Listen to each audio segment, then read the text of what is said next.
सच्चिदानन्दरूपाय विश्वोत्पत्त्यादिहेतवे तापत्रय विनाशाय श्रीकृष्णाय वयं नमः। यं प्रव्रजन्तमनुपेतमपेतकृत्यं द्वैपायनो विरह कातर आजुहाव पुत्रेति तन्मयतया तर्वोऽभिनेदु स्तं सर्वभूतहृदयं मुनिमानतोऽस्मि। जय जय श्री गोपीनाथ जी, इष्ट हमारे प्राण, इन लोचनते दूर छिन होत नहीं कब ध्यान। प्राण देह में तब पड़े जब गाऊं प्रिय गाथ, श्री लाल दास हृदय चुभ रहे प्रभु श्री गोपीनाथ। वंदो प्रथम चरण गुरुदेव धार निरंतर ध्यान, जिस गुरुदेव कृपाल होए कीनो दूर अज्ञान। जड़ते कर चेतन दियो शुभ मार्ग दियो बताए, बांधे भव दृढ़ फंदते लीनो तुरत छुड़ाए। निर्गुण कीट अजान पर कीनो बड़ उपकार, ते श्री गुरु के चरण पर कोटि बार बलिहार। इक रसना क्या बरनो कुछ समर्थ नहीं मोहे, श्री लाल को दास भजे सदा चरण कमल गुरु तोहे। वंदो पद पार ब्रह्म के कृष्ण एक रस रूप, जग कारण निर्लेप सम सच्चिद शुद्ध स्वरूप। ब्रह्मा देवी देव सब जिस प्रभु के हैं व्रत, जिस आज्ञा अवतार ले वपुधारे जगनित। जाके गुण नित प्रति रटे नारद निगम अनंत, व्यास पराशर शुक सनक वाल्मीकि मुनि संत। तीन लोक के जीव सब जे नावे नित शीश, देव सकल ब्रह्मा दिलो ध्यान धरत गौरीश। उत्पत पालन संगरन जो कर हैं भगवान, श्री लाल दास तिस पुरुष का धरत निरंतर ध्यान, धरत निरंतर ध्यान, धरत निरंतर ध्यान। बोलिए गिरिराज धरन की जय, प्रभु श्री गोपीनाथ की जय, वल्लभाधीश की जय, गोसाई जी परम दयाल की जय, जमुने महारानी की जय, सश्री लाल जी महाराज की जय, सती केवल राम बोहड़िया वाले की जय, बाबू लीलाधर जी महाराज की जय, गोस्वामी प्रीतम लाल जी महाराज की जय, गोस्वामी शंकर लाल जी महाराज की जय, सब संतन की जय, सब भगतन की जय। यहाँ विराजमान सभी भक्तों के हृदय में प्रभु को दंडवत प्रणाम करते हुए सबसे पहले आइए अपने गुरु जी की वंदना करें, क्योंकि हमारे लाल जी महाराज वल्लभ कुल के हैं, अष्टम पीठाधीश्वर। जैसा कि आप लोग जानते हैं, वल्लभ कुल के जो आचार्य श्री हैं वो महाप्रभु वल्लभाचार्य जी हैं। सबसे पहले उनकी वंदना, और लाल जी महाराज जी को जिन्होंने अपना पुत्र बनाया, ऐसे सदगुरुदेव गोसाई विट्ठल लाल जी, उनके श्री चरणों में प्रणाम करते हुए आइए आज का सत्संग कार्यक्रम शुरू करेंगे। मेरे तो आधार श्री वल्लभ के चरणारविंद, मेरे तो आधार वल्लभ के चरणारविंद, मेरे तो श्री वल्लभ के चरणारविंद। तो आधार श्री वल्लभ के चरणारविंद, श्री वल्लभ के चरणारविंद, श्री विट्ठल के चरणारविंद, वल्लभ के चरणारविंद, विट्ठल के चरणारविंद, श्री वल्लभ के चरणारविंद, श्री विट्ठल के चरणारविंद, वल्लभ के चरणारविंद, विट्ठल के चरणारविंद। मेरे तो आधार श्री वल्लभ के चरणारविंद, मेरे तो आधार श्री वल्लभ के चरणारविंद। चरणारविंद श्री वल्लभ के चरणारविंद श्री विठ्ठल के चरणारविंद ओ वल्लभ के चरणारविंद विठ्ठल के चरणारविंद माथे को श्रृंगार श्री वल्लभ के चरणारविंद ओ माथे पे श्रृंगार श्री वल्लभ के चरणारविंद माथे को श्रृंगार श्री वल्लभ के चरणारविंद माथो के श्रृंगार श्री वल्लभ के चरणारविंद श्री वल्लभ के चरणारविंद श्री विठ्ठल के चरणारविंद वल्लभ के चरणारविंद विठ्ठल के चरणारविंद श्री वल्लभ के चरणारविंद श्री विठ्ठल के चरणारविंद वल्लभ के चरणारविंद विठ्ठल के चरणारविंद मेरे गले को हार श्री वल्लभ के चरणारविंद मेरे तो आधार श्री विठ्ठल के चरणारविंद मेरे गले को हार श्री वल्लभ के चरणारविंद मेरे तो आधार श्री वल्लभ के चरणारविंद श्री वल्लभ के चरणारविंद श्री विठ्ठल के चरणारविंद वल्लभ के चरणारविंद विठ्ठल के चरणारविंद श्री वल्लभ के चरणारविंद श्री विठ्ठल के चरणारविंद वल्लभ के चरणारविंद विठ्ठल के चरणारविंद निर्भू बारंबार श्री वल्लभ के चरणारविंद निर्भू बारंबार श्री वल्लभ के चरणारविंद निर्भू बारंबार श्री वल्लभ के चरणारविंद बारंबार श्री वल्लभ के चरणारविंद श्री वल्लभ के चरणारविंद श्री विठ्ठल के चरणारविंद ओ वल्लभ के चरणारविंद विठ्ठल के चरणारविंद श्री वल्लभ के चरणारविंद श्री विठ्ठल के चरणारविंद ओ वल्लभ के चरणारविंद विठ्ठल के चरणारविंद मेरे तो आधार श्री वल्लभ के चरणारविंद मेरे तो आधार श्री वल्लभ के चरणारविंद मेरे तो आधार श्री वल्लभ के चरणारविंद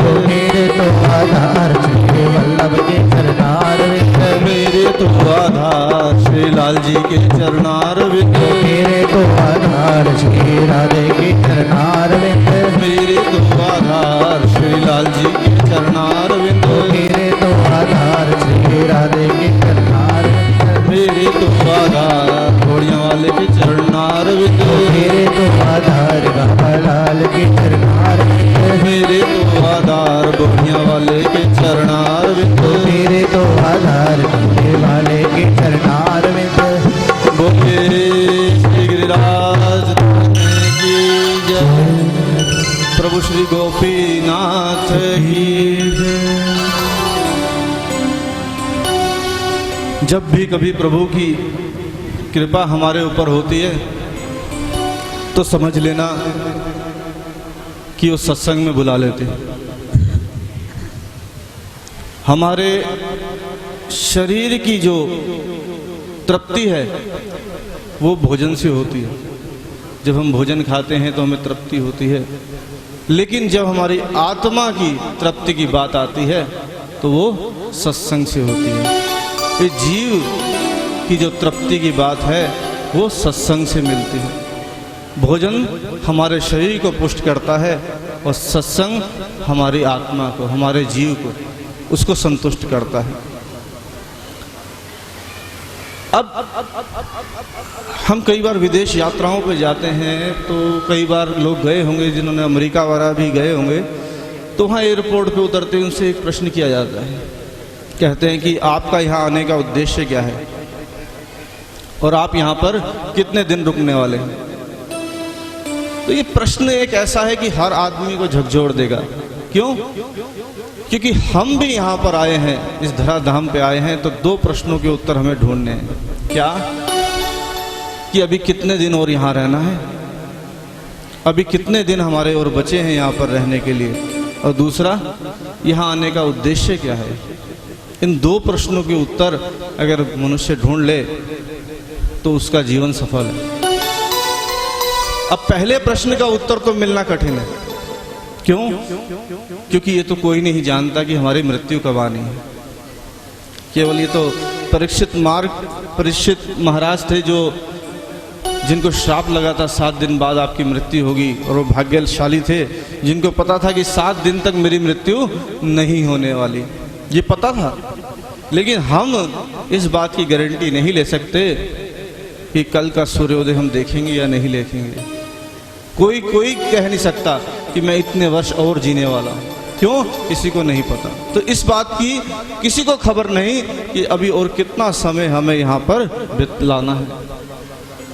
लेकिन इस प्रश्न का उत्तर जरूर मिल सकता है कि हमारा यहाँ आने का उद्देश्य क्या है। हमारा यहाँ आने का उद्देश्य केवल एकमात्र प्रभु को प्राप्त करना है।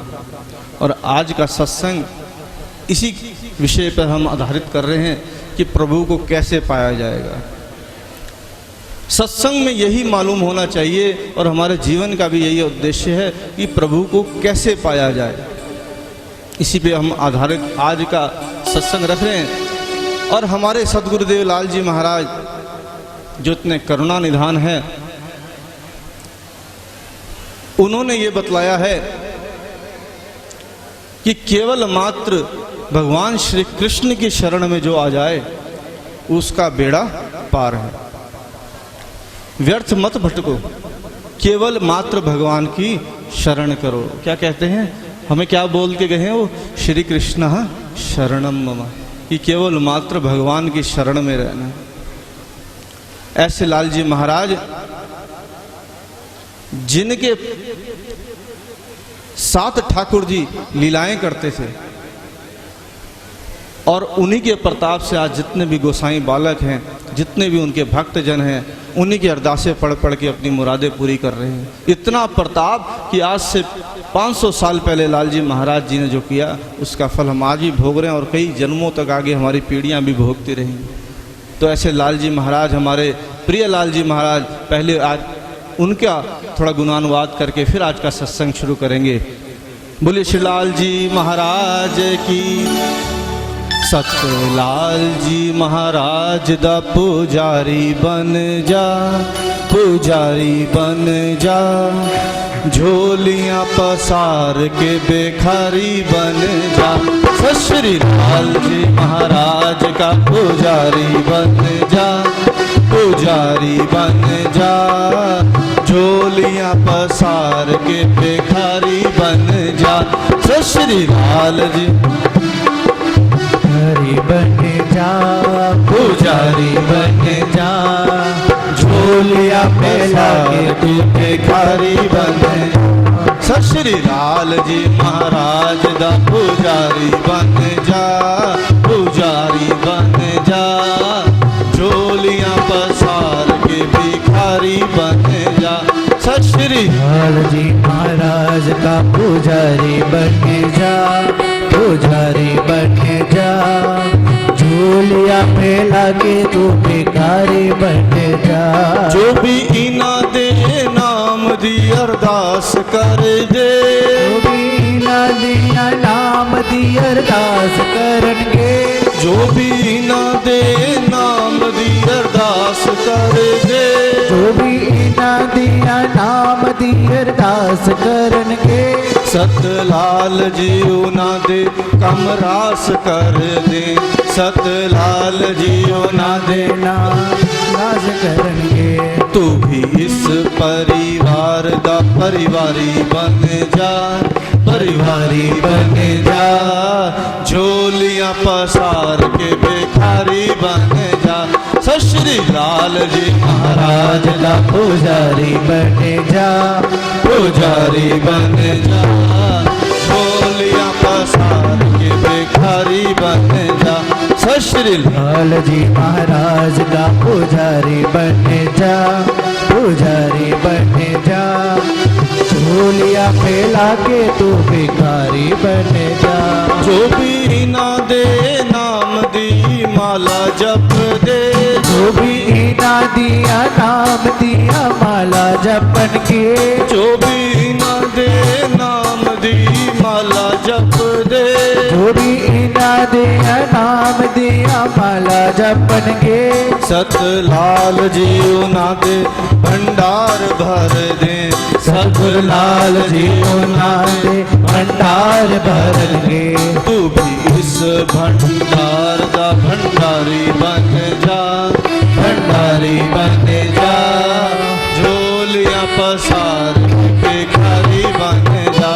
सत श्री लाल जी महाराज का पुजारी बन जा, पुजारी बन जा, झोलियाँ फैला के तू भिखारी बन जा। सत श्री लाल जी महाराज का पुजारी बन जा, पुजारी बन जा, झोलियाँ पसार के भिखारी बन जा। सत श्री महाराज का पुजारी बन जा, पुजारी बन जा, झोलियाँ फैला के तू भिखारी बन जा। तुम प्रेम से बुलाओगे वो जरूर आएंगे, तुम प्रेम से बुलाओगे जरूर आएंगे। एक बार सेवक ने अरदास करी कि लाल जी महाराज मेरा सिंध दरिया में जो है जहाज डूब रहा है, लाल जी महाराज मुझे बचाओ। तो सिंध दरिया में लाल जी महाराज जी ने जाके उसका बेड़ा पार लगाया। तो कहते हैं तुम प्रेम से बुलाओगे जरूर आएंगे, तुम प्रेम से बुलाओगे जरूर आएंगे। डूब दे बेड़े लाल जी पार लगाएंगे, डूब दे बेड़े लाल जी पार लगाएंगे। तू भी नाम वाले बेड़े दा सवारी बन जा, सवारी बन जा, झोलियाँ पसार के भिखारी बन जा। सत श्री लाल जी महाराज का पुजारी बन जा, पुजारी बन जा, झोलियाँ फैला के तू भिखारी बन जा। लाल जी के द्वारे तो औलाद मिल दी, लाल जी के द्वारे तो औलाद मिल दी। सुतिया नसीबा दी मुराद खिल दी, सुतिया नसीबा दी मुराद रख दी। तू भी बन के सेवक, तू भी बन के सेवक, अधिकारी बन जा, अधिकारी बन जा, झोलियाँ पसार के भिखारी बन जा। सत श्री लाल जी महाराज दा पुजारी बन जा, पुजारी बन जा, झोलियाँ पसार के भिखारी बन जा। सत श्री लाल जी महाराज दा पुजारी बन जा, पुजारी बन जा, झोलियाँ पसार के भिखारी बन जा। बोलो श्री लाल जी महाराज की। श्री लाल जी महाराज जी ने बताया कि श्री कृष्ण को प्राप्त करना एकमात्र जीवन का लक्ष्य है, एकमात्र जीवन का उद्देश्य है।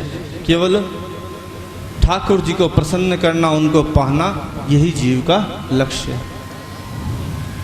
और क्या करना है?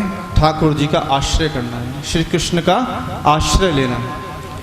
एक श्री कृष्ण आश्रय हमारे महाप्रभु वल्लभाचार्य जी ने ग्रंथ लिखा है, उसमें से कुछ एक पंक्तियां मैं आपको व्याख्या कर रहा हूं, क्योंकि सारा ग्रंथ अगर करने लगूं तो इतना सामर्थ्य भी नहीं मेरे पास और इतना समय भी नहीं होगा। लेकिन महाप्रभु जी भी कहते हैं कि जो श्री कृष्ण का आश्रय करता है उसका भव से बेड़ा पार है। अब कहते हैं कि श्री कृष्ण कौन है? कर्षति एव कृष्ण, जो अपनी ओर खींचे वो है श्री कृष्ण। यानी कि दुनिया की सबसे पावरफुल मैग्नेट अगर कोई है तो वो क्या है? श्री कृष्ण।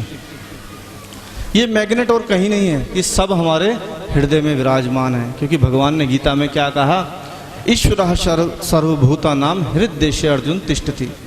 ये ईश्वर कहीं बाहर नहीं है, ये सबके हृदय में विराजमान है। और हम सब उसको भूल बैठे, उसके संपर्क में नहीं है, उस मैग्नेट के, उसके श्री कृष्ण के संपर्क में हम नहीं हैं, उसको भुला बैठे हैं। तो होता क्या है, हम इतनी मेहनत करते हैं, बहुत मेहनत करते हैं, लेकिन सफलता नहीं मिलती। लेकिन यही अगर कोई कभी दूसरा देखते हैं तो वो बहुत कम मेहनत करे और उसे सफलता मिल जाती है। तो कहते हैं कि अगर तुम श्री कृष्ण के संपर्क में आओगे, उस पावरफुल मैग्नेट के संपर्क में आओगे, तो वो शक्तियां भी तुम्हारे अंदर स्वाभाविक अपने आप ही आनी शुरू हो जाएंगी। तो फिर तुम्हें कहीं भागना नहीं पड़ेगा। जो जो वस्तुएं तुम्हें चाहिए वो वस्तुएं अपनी ओर, तुम्हारी ओर आकर्षित होने लग जाएंगी। क्योंकि कृष्ण को भजे सो कृष्ण ही होए, जो प्रभु को बसता है वो वही रूप हो जाता है। तो जो शक्तियां प्रभु के पास हैं वो धीरे धीरे आपके अंदर भी आएंगी। तो कर्षति एव कृष्ण, जो अपनी ओर खींचे वो श्री कृष्ण है। ऐसे श्री कृष्ण का स्वरूप है और हमें श्री कृष्ण का आश्रय पाना है। अब कई लोग कहते हैं कि आश्रय आश्रय आश्रय आश्रय क्यों पाना है, कितना आसान है कृष्ण को पाना। अरे तप मार्ग से प्रभु को पाया जाता है, योग मार्ग से प्रभु को पाया जाता है, ज्ञान मार्ग से प्रभु को पाया जाता है। बड़े बड़े मंत्रों को सिद्ध कर लें तब प्रभु को पाया जाता है, या बड़े बड़े अनुष्ठान करें, हैं बड़े बड़े आयोजनों को करें तब जाके प्रभु को पाया जाता है। आप क्या कृष्ण को आश्रय की बात कर रहे हो। और आजकल तो इतनी बड़ी बड़ी यात्राएं होती हैं तब जाकर के भगवान को पाया जाता है। इतना सरल नहीं है कि कृष्ण आश्रय की बात करो और भगवान मिल गए। तो महाप्रभु जी क्या कहते हैं कि बात तुम्हारी सच्ची है। 4 युग हुए हैं और होते हैं। कौन से? सतयुग, त्रेता युग, द्वापर युग और कलयुग। सतयुग में जैसी हमारी वृत्तियां थी ऐसी त्रेता में नहीं रही, और त्रेता में जैसी थी वैसी द्वापर में नहीं रही। और अब किस युग में जी रहे हैं? कलिकाल में। कलिकाल का प्रभाव हमारे मन के ऊपर पड़ता है, और मन के ऊपर पड़ने से क्या होता है, हमारी जो इंटेंशन है उस काम को करने की वो नहीं हो पाती। हम कोई काम करते हैं, बड़े बड़े आयोजनों को करते हैं कोई, तो उसके पीछे उसकी भावना वो ठीक नहीं होती। ये कलिकाल का प्रभाव है, कलयुग का प्रभाव है जो हमारे ऊपर पड़ता है। कैसे? जैसे एक चोर किसी को पेट में चाकू मारे और पेट चीर दे, और एक डॉक्टर पेट में चाकू मारे और पेट चीर दे। चोर को तो पकड़ करके पुलिस में दे देंगे, उसकी पिटाई करेंगे, और डॉक्टर को पैसे भी देंगे, धन्यवाद भी करेंगे कि आपने हमारे प्राण बचाए। दोनों ने एक्शन एक किया, दोनों ने काम एक किया। उसने भी पेट चीरा और उसने भी पेट चीरा, लेकिन दोनों में अंतर क्या था? उनकी इंटेंशन अलग थी, उनकी जो भावना थी वो अलग थी। तो अब जो कलयुग है, कलयुग में लोग काम तो बड़े बड़े कर रहे हैं। बड़े बड़े जितने भी तप मार्ग बतलाया, योग मार्ग बतलाया, बड़े बड़े अनुष्ठान बताए, बड़ी बड़ी यात्राएं बतलाई, जितने ये मार्ग बतलाए ये हैं, चल रहे हैं, लेकिन इनके पीछे मनुष्य की भावनाएं बदल गई हैं। भावना क्यों बदल गई हैं? क्योंकि कलिकाल का प्रभाव है। किसी भी मार्ग को करने के लिए कहते हैं, किसी को मार्ग को अगर आपने सिद्ध करना है तो उसमें 6 शुद्धियां होनी आवश्यक है। पहली, काल शुद्धि, समय अनुकूल होना चाहिए। देश शुद्धि, देश पवित्र होना चाहिए। द्रव्य शुद्धि, धन शुद्ध होना चाहिए। कर्ता शुद्धि, मनुष्य जो करने वाला है वो शुद्ध होना चाहिए। कर्म शुद्धि, उसके कर्म शुद्ध होने चाहिए। इस तरह 6 शुद्धियां कही गई हैं। अगर 6 शुद्धियां अगर मनुष्य कर ले तो जो भी वो धार्मिक कार्य कर रहा है उसको वो प्राप्त कर सकता है, प्रभु को प्राप्त कर सकता है। लेकिन ये सब के सब कलिकाल के प्रभाव से नष्ट हो चुके हैं। ये शुद्धियां खत्म हो चुकी है मनुष्य के अंदर। कहते हैं फिर भी नहीं मानते, कहते हैं नहीं, तप मार्ग से जाओ, योग मार्ग से जाओ, इस मार्ग से जाओ। तो महाप्रभु जी आगे क्या बतलाते हैं कि ये जितने मार्ग है ना, ये ठीक है, सब मार्ग उत्तम है, गीता में भी बतलाए गए हैं। लेकिन कलिकाल के प्रभाव से इनकी क्या दशा हो गई है? इनकी दशा हो गई है जैसे कोई सामने पुल है ना नदी पार करने का, नदी पार करना चाहो, वो पुल सामने साबुत का साबुत दिख रहा है, जाओ नदी पार कर लो, लेकिन उस पुल के पाए हिल रहे हैं, उसके फट्टे उखड़ गए हैं जिस पे चलना है, और मनुष्य चलना चाहे और जाए और नीचे गिरा और गंगा मैया की जय। इसलिए अगर कोई चाहे कि मैं योग मार्ग से जाऊंगा या तप मार्ग से जाऊंगा तो उसके मन की वृत्तियां कहाँ बदल जाएंगी ये कुछ नहीं पता। कोई ज्ञान मार्ग से जाना चाहे तो जाता है और फिर पता चलता है अरे ये तो अपने ज्ञान का ही बखान करने लग गया, सबको बताने लगा मैं इतना ज्ञानी हूँ, मैं इतना ज्ञानी हूँ।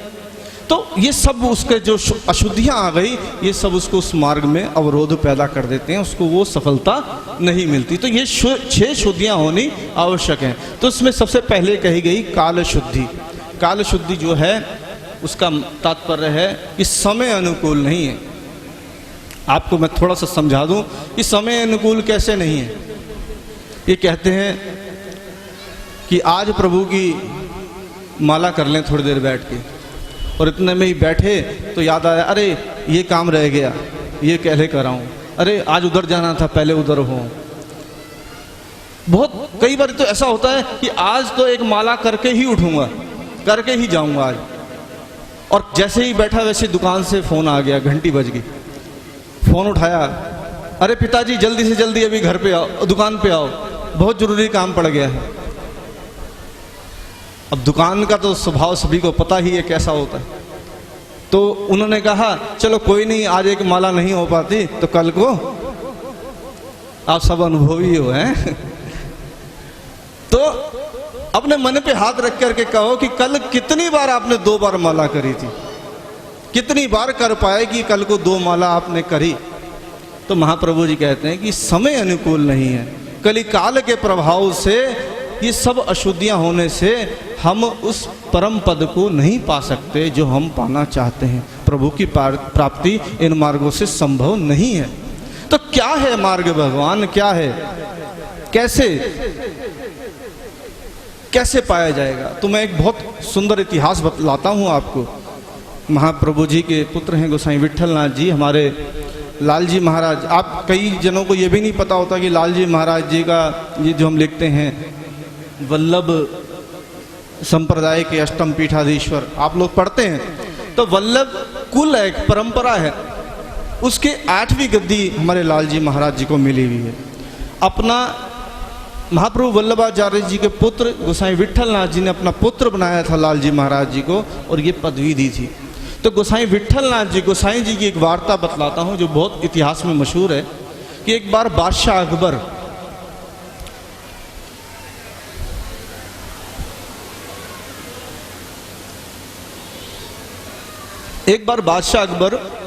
परेशान था। उसने बीरबल को बुला के कहा कि बीरबल मेरे एक प्रश्न का उत्तर दो। उन्होंने कहा क्या जहाँपना?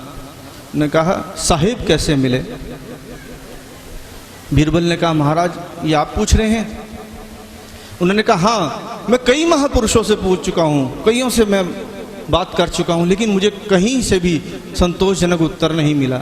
ये प्रश्न हम सबके साथ है। देखो क्या साहिब कैसे मिले, हम भी कह रहे हैं प्रभु कैसे मिले, तो उर्दू में बोलते साहिब कैसे मिले।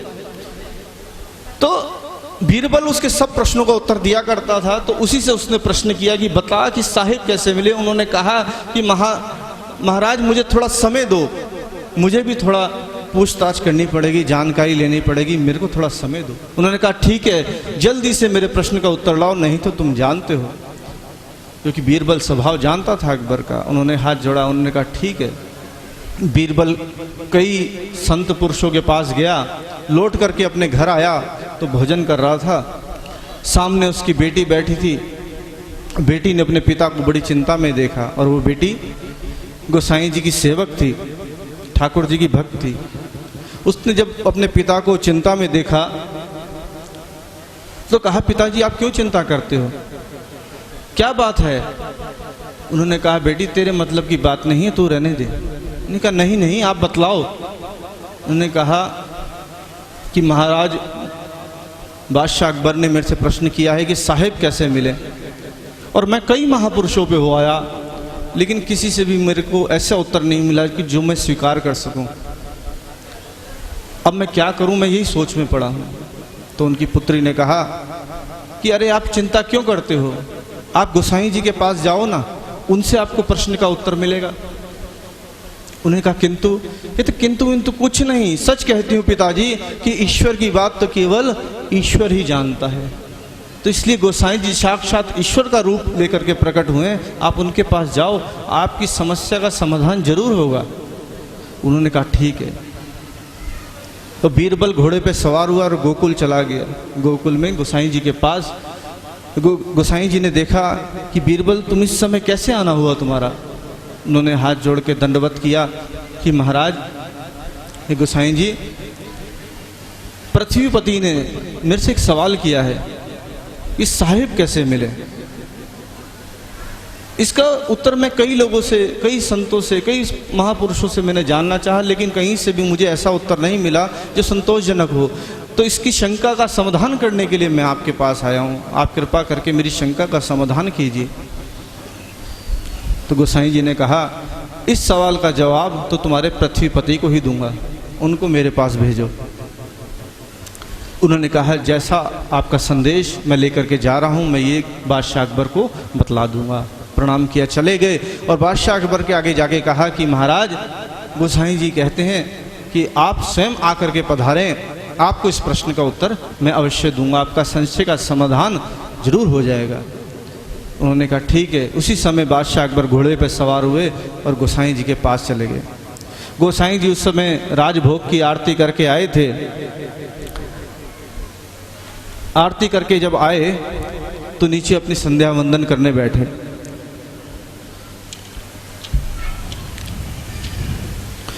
संध्या वंदन करके दंडवत प्रणाम किया और पूछा, हे गोसाई जी, साहिब कैसे मिले।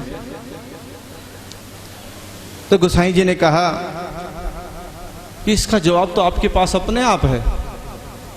उन्होंने कहा कैसे, मेरे पास कैसे जवाब है। उन्होंने कहा जैसे आप मेरे पास आए हैं, ऐसे ही प्रभु की इच्छा होती है तो वो आते हैं। आप पृथ्वीपति हैं, आप बादशाह हैं, आपकी इच्छा हुई है मुझसे मिलने तो आप तुरंत आ गए। अगर मैं चाहूं या कोई और चाहे आपसे मिलना तो संभव है, जल्दी से नहीं मिल सकते ना। लेकिन आपकी इच्छा हुई है मुझसे मिलने के लिए तो आप घोड़े पे सवार हुए और तुरंत आ गए। इसी तरह प्रभु की अगर इच्छा होती है तो वो देर नहीं लगाते, वो तुरंत पहुंच जाते हैं। अगर और कोई मार्ग से हम उन्हें पाना चाहें तो बहुत कठिन है, बहुत कठिन है, हम उनको नहीं पा सकते। लेकिन एकमात्र प्रभु चाहें तो वो हमें स्वीकार कर सकते हैं। तो बादशाह अकबर ने कहा सुभान अल्लाह, आपके बारे में आपके सेवक बहुत सही कहते हैं, आप श्री कृष्ण का अवतार है। तो ये कह करके बादशाह अकबर दंडवत प्रणाम करके चला गया। तो यही बात आप लोगों को समझनी है कि केवल मात्र कृष्ण का आश्रय अगर हम स्वीकार करेंगे, उनकी शरण में जाएंगे तो कृपा निधान ठाकुर जी हमें स्वीकार कर सकते हैं। अन्यथा अन्य मार्गों की स्थिति कैसी हो गई है, कली काल के प्रभाव से सब जर्जर हो गए हैं। आइए, कई जन्मों से बुला रही हूँ, कोई तो रिश्ता जरूर होगा। कई जन्मों से बुला रही हूँ, कोई तो रिश्ता जरूर होगा। कई जन्मों से बुला रही हूँ, कोई तो रिश्ता जरूर होगा। नजरों से नजर मिला न पाई, मेरी नजर का कसूर होगा। नजरों से नजर मिला न पाई, मेरी नजर का कसूर होगा। कई जन्मों से बुला रही हूँ, कोई तो रिश्ता जरूर होगा। न पाए नजर तेरी का कसूर होगा। तुम ही तो मेरे माता पिता हो,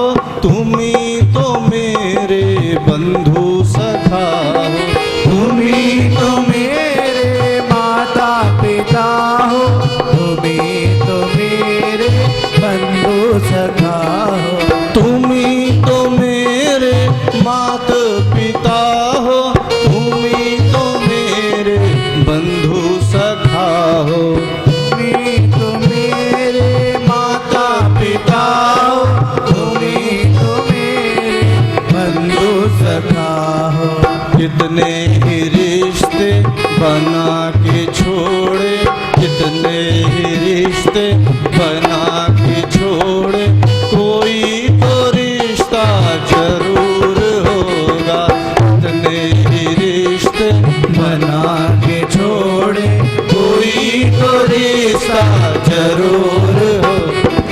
कई जन्मों से बुला रही हूँ, कोई तो रिश्ता जरूर होगा। कई जन्मों से बुला रहे हो, कोई तो रिश्ता जरूर। तुम्ही तो मेरी आत्मा हो, तुम्ही तो मेरे परमात्मा हो। तुम्ही तो मेरी आत्मा हो, तुम्ही तो मेरे परमात्मा हो। मुझी में रहकर मुझी से पर्दा, मुझी में रहकर मुझी से पर्दा, पर्दा हटाना जरूर होगा। मुझी से रहकर मुझी से पर्दा, पर्दा हटाना जरूर होगा। कई जन्मों से बुला रही हूँ, कोई तो रिश्ता जरूर होगा। जन्मों से बुला रही हो, कोई तो रिश्ता जरूर। आँखों में बस गई तस्वीर तेरी, दिल मेरा हो गया जागीर तेरी। आँखों में बस गई तस्वीर तेरी, दिल तो हो गया जागीर तेरी। दासी की विनती तुम्हारे आगे, दासी की विनती तुम्हारे आगे, दरस दिखाना जरूर होगा। दासी की विनती तुम्हारे आगे, दरस दिखाना जरूर होगा। कई जन्मों से बुला रही हूँ, कोई तो रिश्ता जरूर होगा। कई जन्मों से बुला रही हूँ, कोई तो रिश्ता जरूर होगा। नजरों से नजरें मिला न पाई, मेरी नजर का कसूर होगा। नजरों से नजरें मिला न पाई, मेरी नजर का कसूर होगा। श्री कृष्ण शरणम मम, ये केवल एक मंत्र नहीं है, ये एक भाव है जो कलिकाल में हमारा भव से बेड़ा पार लगाने का साधन है। केवल मात्र श्री कृष्ण की शरण ही हमें भव से पार उतार सकती है। श्री कृष्ण ही हमें अपना आश्रय प्रदान करें तो हमारा उद्धार हो सकता है। ये श्री कृष्णा शरणम मम, ये केवल छोटा सा मंत्र नहीं है, ये कल्प वृक्ष है।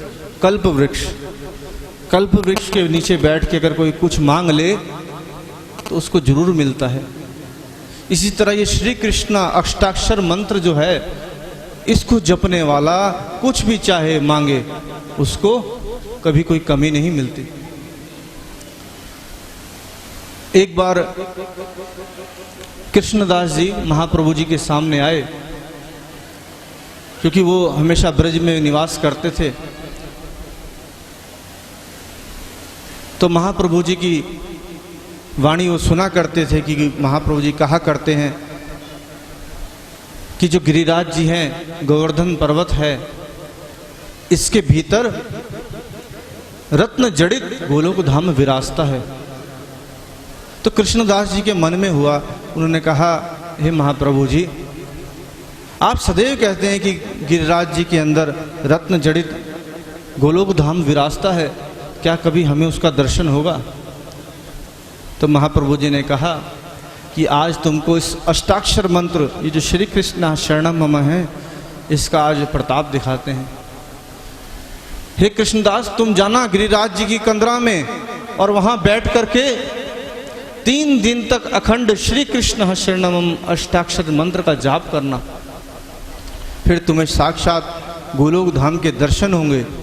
वहां पर एक भगवदीय भक्त मिलेगा जिसको भगवत स्मरण करा करके तुम लौट आना। कृष्णदास जी गए और उस कंदरा में गिरिराज जी की बैठ करके श्री कृष्ण शरणम मम, श्री कृष्ण शरणम, इस अष्टाक्षर मंत्र का जाप अखंड रूप से करते रहे। जब 3 दिन बीत गए करते करते, तो जहां वो बैठे हुए अष्टाक्षर मंत्र का जाप कर रहे थे, तो क्या देखा, वहां से एक रास्ता अंदर को जा रहा है।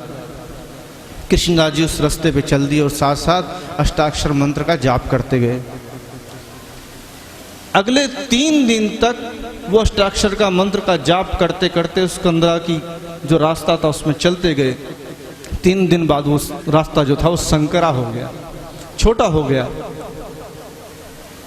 कृष्णदास जी उसमें खिसकते खिसकते चलते गए और क्या करते गए, अष्टाक्षर मंत्र का जाप करते गए।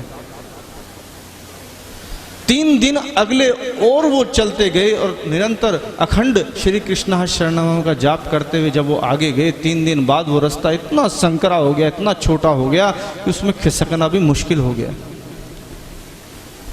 वहां तक कि श्वास लेना भी उसमें मुश्किल हो गया। लेकिन जब उन्होंने अष्टाक्षर मंत्र का जाप किया तो उनकी देह जो थी, शरीर जो था, अपने आप ही खिसकने लग गया। अगले 3 दिन तक खिसकता खिसकता वो एक किनारे पे जब पहुंचा तो वहां पर एक खिड़की थी, वो खुलती नहीं थी। जब उन्होंने अष्टाक्षर मंत्र का जाप किया तो खिड़की खुल गई।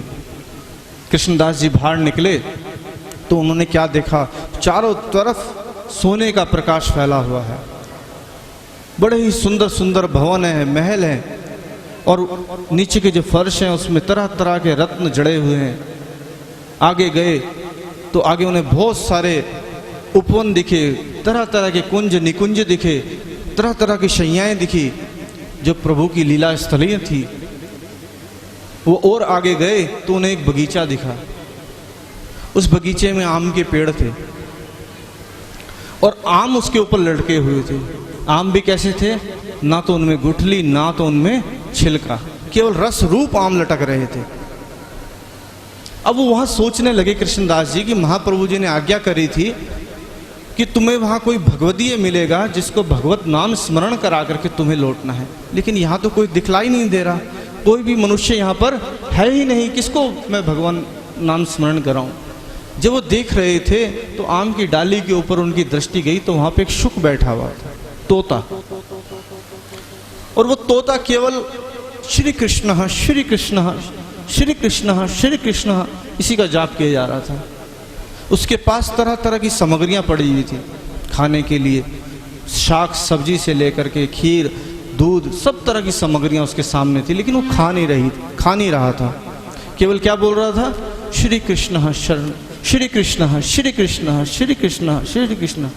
जब कृष्णदास जी ने उसको देखा, जब उसने बोला श्री कृष्ण, तो कृष्णदास जी ने यहाँ से बोला श्री कृष्ण शरणम मम।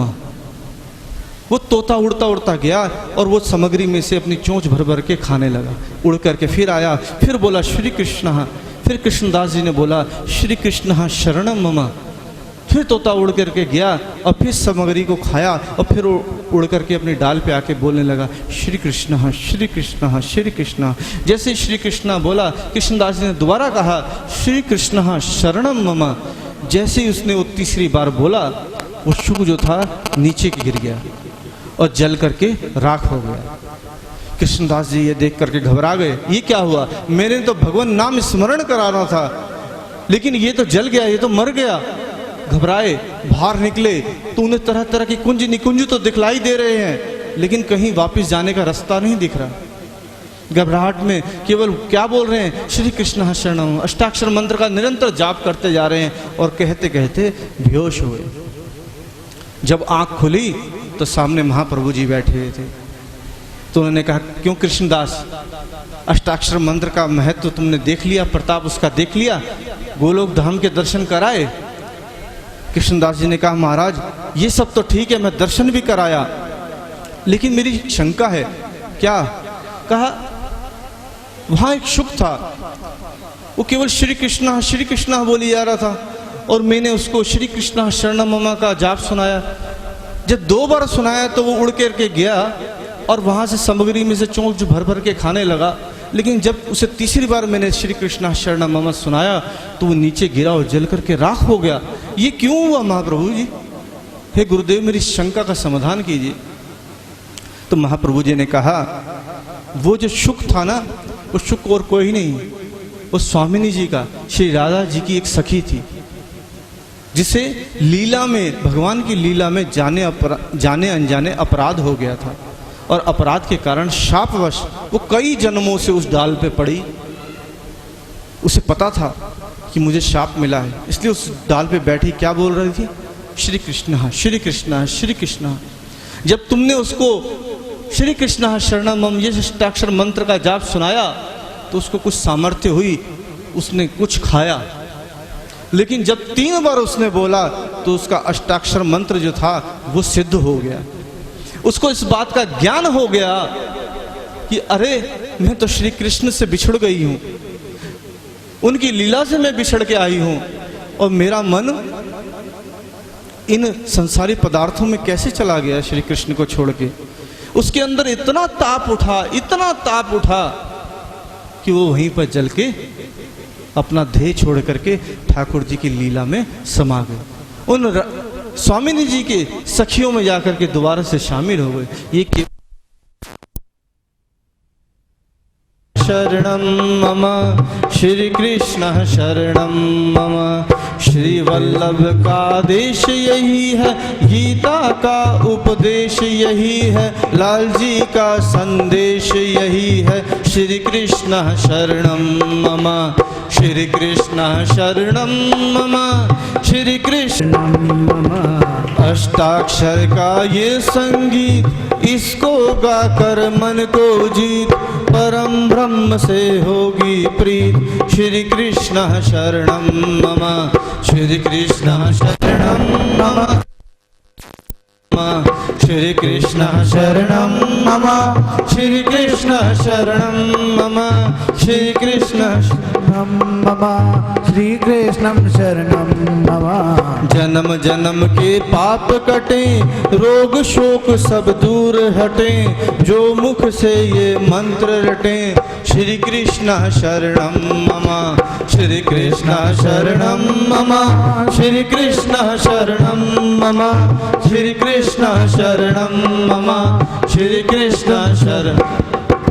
मथुरा प्रकट भय गोपाल, गोकुल में आए नंदलाल, वृंदावन में नाचे ग्वाल।